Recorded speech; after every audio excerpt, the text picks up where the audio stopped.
ಎಲ್ಲರಿಗೂ ಸುಸ್ವಾಗತ. ಮಹಾಭಾರತದ ಮತ್ತೊಂದು ಸಂಚಿಕೆಗೆ ತಮ್ಮೆಲ್ಲರಿಗೂ ಆದರದ ಸ್ವಾಗತ. ಈ ಹಿಂದಿನ ಸಂಚಿಕೆಯಲ್ಲಿ ನಾವು ತಿಳಿದುಕೊಂಡಿದ್ದೆವು, ತಕ್ಷಕ ಬಂದು ಪರೀಕ್ಷಿತ ರಾಜನನ್ನ ಕೊಲ್ತಾನೆ. ಹೇಗೆ ಆ ಸೇಬಿನ ಹಣ್ಣಿನಲ್ಲಿ ಸೇರಿಕೊಂಡಂತ ತಕ್ಷಕ ಯಾವಾಗ ಪರೀಕ್ಷಿತ ಎತ್ತಿಕೊಂಡು ಆ ಕ್ರಿಮಿಯನ್ನ ತನ್ನ ಕುತ್ತಿಗೆಯ ಮೇಲಿಟ್ಟುಕೊಂಡು ತಕ್ಷಕ ಹಾವಾಗಿ ಬೆಳೆದವನನ್ನ ಕೊಂದು ಸುಟ್ಟು ಭಸ್ಮವನ್ನ ಮಾಡದ. ಅನಂತರ ಏನಾಯ್ತು ಕಥೆಯಲ್ಲಿ ಅಂತ ಕೇಳಿದ್ರೆ, ಪರೀಕ್ಷಿತ ರಾಜ ತನ್ನ ಮಗನಾದಂತ ಜನಮೇಜಯನನ್ನ ಪಟ್ಟದಲ್ಲಿ ಕೂರಿಸಿದ್ದ. ಅವನು ಆಡುವಂತ ವಯಸ್ಸಿನಿಂದ ಬೆಳೆದು ದೊಡ್ಡವನಾಗಿ ರಾಜಕುಮಾರನಾಗ್ತಾನೆ ಹಾಗೂ ತನ್ನ ರಾಜ್ಯವನ್ನ ಸುಭೀಕ್ಷವಾಗಿ ನೋಡಿಕೊಂಡು ಹೋಗ್ತಾ ಇರ್ತಾನೆ. ಹೀಗೆ ಒಂದಿನ ಸಭೆಯಲ್ಲಿ ನಿರತರಾಗಿ ತನ್ನ ತಂದೆಯವರು ಹೇಗೆ ತೀರಿಕೊಂಡರು ಎನ್ನುವಂತಹ ವಿಷಯದ ಬಗ್ಗೆ ಚರ್ಚೆ ನಡೆಸುತ್ತಿರುವಂತಹ ಸಂದರ್ಭದಲ್ಲಿ ಮಂತ್ರಿಗಳು ಹೇಳ್ತಾರೆ, ಹೀಗೆ ತಕ್ಷಕನಿಂದ ಕಚ್ಚಲ್ಪಟ್ಟು ಸತ್ತ. ಆದ್ರೆ ಇಲ್ಲೊಂದು ಘಟನೆ ನಡೆದಿದೆ ಪೂರ್ವದಲ್ಲಿ ಅಂತೂ ಆ ಘಟನೆಯನ್ನು ವಿವರಿಸಲಿಕ್ಕೆ ಶುರು ಮಾಡ್ತಾರೆ. ಒಬ್ಬ ಕಾಶ್ಯಪ ಎಂಬಂತ ಬ್ರಾಹ್ಮಣನಿಗೆ ತಮ್ಮ ತಂದೆಯನ್ನ ಬದುಕಿಸುವಂತ ಶಕ್ತಿ ಇತ್ತು. ಆದ್ರೆ ತಕ್ಷಕ ಏನು ಮಾಡ್ದ, ಅವನನ್ನ ಬರ್ಲಿಕ್ಕೆ ಬಿಡ್ಲಿಲ್ಲ.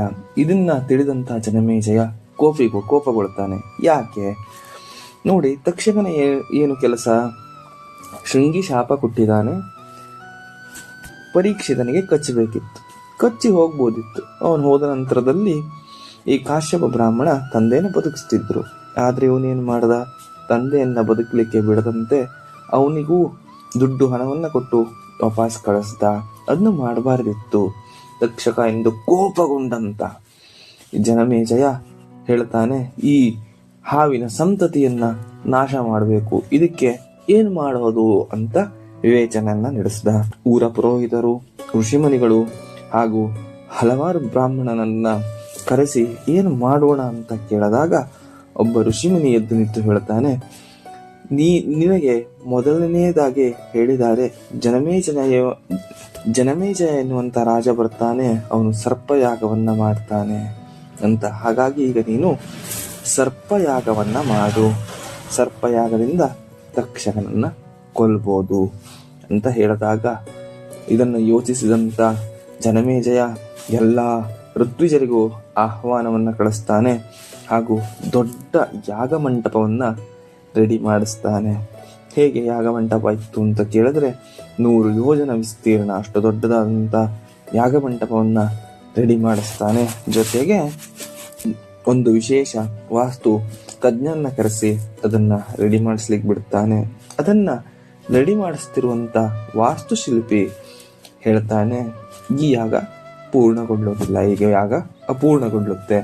ಅಲ್ಲಿ ವಾಸ್ತುವಿನಲ್ಲದ ಆದಂತ ಸಣ್ಣ ಪುಟ್ಟ ಲೋಪಗಳು ಹಾಗೂ ಅಲ್ಲಿ ನಡೆದಂತ ಸೂಕ್ಷ್ಮ ಘಟನೆಗಳನ್ನ ನೋಡಿದಂತ ವಾಸ್ತುಶಿಲ್ಪಿ ಹೇಳ್ತಾನೆ. ಇದನ್ನ ಜನಮೇಜಯನಿಗೆ ಹೇಳೋದಿಲ್ಲ, ಅಲ್ಲೇ ಇದ್ದಂತ ತನ್ನ ಆಪ್ತರಿಗೆ ಹೇಳ್ತಾನೆ. ಇದು ಜನಮೇಜಯನ ಕಿವಿಗೂ ಬೀಳುತ್ತೆ.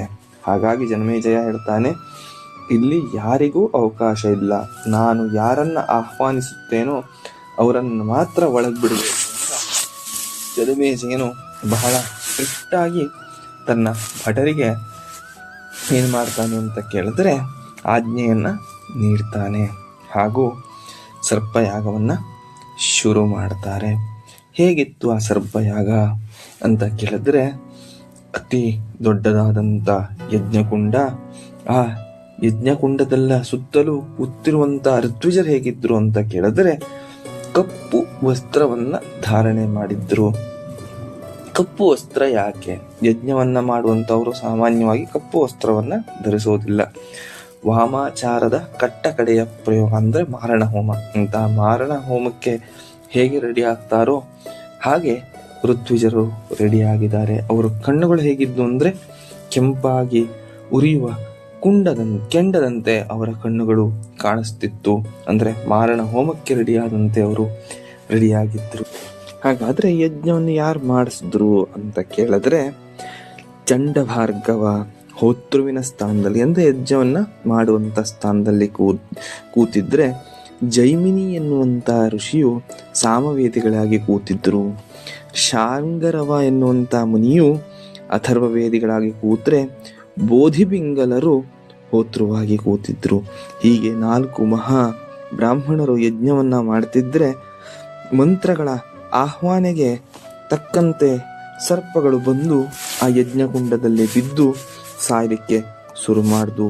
ಹಾಗಾದ್ರೆ ಹೇಗೆ ಬಂದು ಸರ್ಪಗಳು ಅಂತ ಕೇಳಿದ್ರೆ, ಕೆಲವೊಂದಿಷ್ಟು ತಲೆಯನ್ನ ಅಲ್ಲಾಡಿಸ್ತಾ ವಿಲವಿಲ ಒದ್ದಾಡ್ತಾ ಬಂದ್ರೆ, ಕೆಲವೊಂದಿಷ್ಟು ಬಾಲೆಗಳನ್ನ ಅಲ್ಲಾಡಿಸ್ತಾ ಸುತ್ತುಕೊಂಡು ಬಂದು ಯಜ್ಞಕ್ಕೆ ಬೀಳ್ತಿದ್ದಾವೆ. ಆಹ್ವಾನೆಯ ಮಂತ್ರವನ್ನ ಹೇಳಿದ ಹಾಗೆ ಗಾಳಿಗೆ ಸಿಕ್ಕ ತರಗಲೆಯಂತೆ ಹಾವುಗಳು ಬಂದು ಆ ಯಜ್ಞಕ್ಕೆ ಬೀಳ್ಲಿಕ್ಕೆ ಶುರು ಮಾಡುವಂತೆ. ಹೇಗಿದ್ದು ಹಾವುಗಳು ಅಂತ ಕೇಳಿದ್ರೆ, ಒಂದು ಉಂಗುರದಷ್ಟು, ಒಂದು ಉಗುರಿನಷ್ಟು ದೊಡ್ಡದಿದ್ರೆ 1 ಕಿಲೋಮೀಟರ್ ಗಟ್ಟಲೆ ಉದ್ದವಾದಂಥ ಹಾವುಗಳು ಆ ಯಜ್ಞಕುಂಡಕ್ಕೆ ಬೀಳಲಿಕ್ಕೆ ಶುರುವಾದವು. ವಯಸ್ಸಾದವು, ಹುಡುಗರು, ಮಕ್ಕಳು, ವಯಸ್ಸಾದವರು, ಹುಡುಗರು ಎನ್ನದೇ ಎಲ್ಲಾ ತರದ ನಾನಾ ವರ್ಣಗಳನ್ನ ಹೊಂದಿರುವಂತ ವಿಷಕಾರಿ ಅಲ್ಲದಂತ ಎಲ್ಲಾ ತರದ ಹಾವುಗಳು ಆ ಯಜ್ಞಕ್ಕೆ ಬಂದು ಬೀಳ್ಲಿಕ್ಕೆ ಶುರು ಮಾಡಿದ್ರು. ಹಾಗಾದ್ರೆ ಈ ಯಜ್ಞವನ್ನ ತಡಿಲಿಕ್ಕೆ ಯಾರು ಇರಲಿಲ್ವಾ? ಜನಮೇಜನಿಗೆ ಸಿಟ್ಟಿದ್ದು ತಕ್ಷಕನ ಮೇಲೆ. ನೇರವಾಗಿ ತಕ್ಷಕನನ್ನ ಕೊಲ್ಬೋದಿತ್ತು, ಯಾಕೆ ಹಾವಿನ ಸಂತತಿಯನ್ನೇ ಕೊಂದ ಎನ್ನುವಂತ ವಿಚಾರವನ್ನ ಮುಂದಿನ ಸಂಚಿಕೆಯಲ್ಲಿ